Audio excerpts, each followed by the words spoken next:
Okay, so this is the Sony Xperia Mark VIII.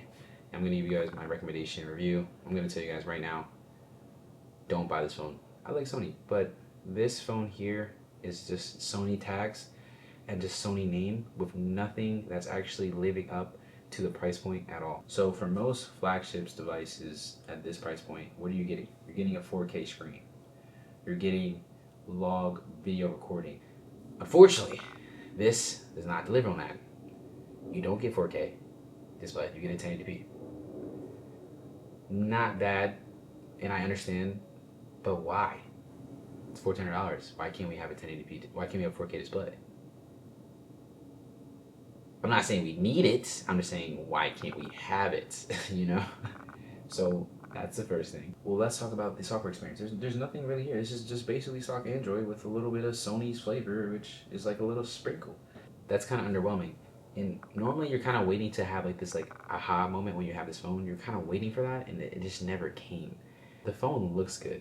That's the only thing that's kind of saving it. It's OLED display, even though it's 1080p, right? It looks good, right? We don't have great battery life. The battery life is okay as well. It's not like super crazy. I charged this already twice using this, and I've already charged it twice today. So, and now you might say to yourself, well, the cameras. The cameras are the thing about this phone.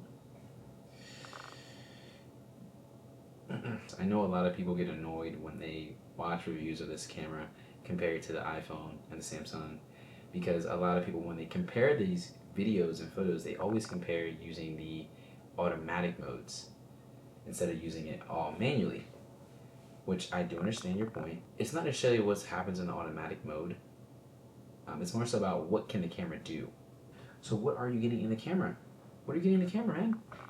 Well, you're not getting 10-bit. You're not getting log recording. No, you're not getting any of that. You're getting S-Cinetone 8-bit with HDR, which basically means nothing because the dynamic range of this phone is just trash.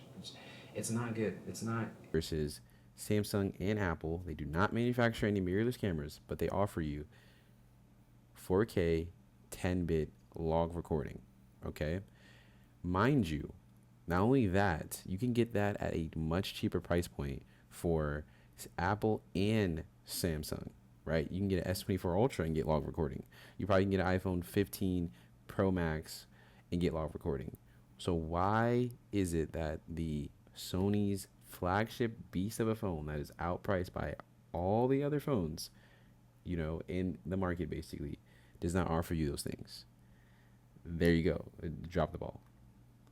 So when we start seeing how this is like underperforming in so many areas and there's nothing about it, question is, what do you get? Like, am I paying that much money for a headphone jack and an expandable storage slot? How much money am I paying for that? I don't know. Like, I'm trying to figure out, like, why wouldn't I just like get a Pixel if I didn't? You know what I mean? Like, if your cameras are like subpar, why if I cared about the stock Android experience, I would just get a Pixel. So who's this phone for? Honestly, this phone is for someone that likes novelty smartphones. It is a rare phone. It's a unique phone, but in terms of its price to functionality, it doesn't compete with any modern flagship at all. Okay. In some ways, it's actually a downgrade and it costs more. So I can't really recommend this phone to anyone unless you just want to love the phone and have it just for the sake of the matter. And these phones never go on sale, by the way. These phones never drop in price drastically at all. So yeah, it's kind of a bummer. So I would recommend getting this phone, but literally 8 months from now, a year from now, this phone's going to be the same price.